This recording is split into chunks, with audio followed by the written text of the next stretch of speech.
During the fierce air battles of World War II, being one of Japan's infamous kamikaze pilots was far from easy.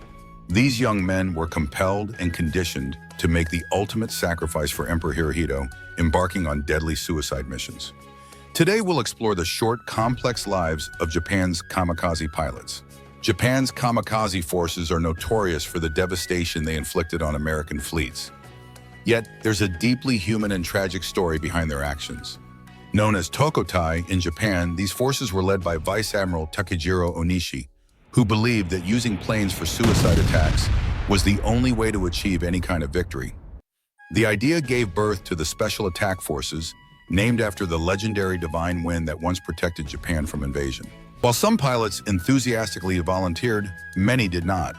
Potential kamikaze pilots were given notices with three options: volunteer with a strong desire, simply volunteer, or decline. However, the intense societal pressure made it difficult to say no. Often, a pilot's name would appear on the volunteer list even if they hadn't agreed, with their superior proudly reporting 100% participation. Many kamikaze pilots believed that sacrificing themselves would earn them a place at Japan's Yasukuni Shrine, a sacred resting place for those who died in service.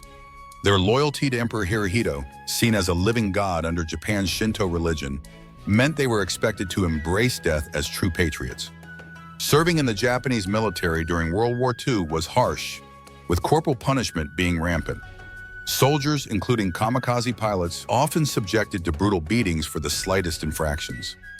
Despite this, the kamikaze missions were largely left to new recruits and junior personnel, many of whom were student soldiers conscripted into service. Before embarking on their missions, kamikaze pilots wrote final letters to their families, expressing their thoughts and feelings. These letters, some of which survive today, reveal a mix of gratitude, honor, and the heavy burden of their fate. However, it's unclear whether these letters fully captured the pilots' true emotions or were written to show courage. Interestingly, not all kamikaze missions ended in death. Mechanical failures or engine problems sometimes forced pilots to return to base. Some, like pilot Takehiko Ina, survived multiple missions due to such issues, reflecting later on the futility and tragedy of the war. Firstborn sons were often spared from kamikaze missions to carry on the family name.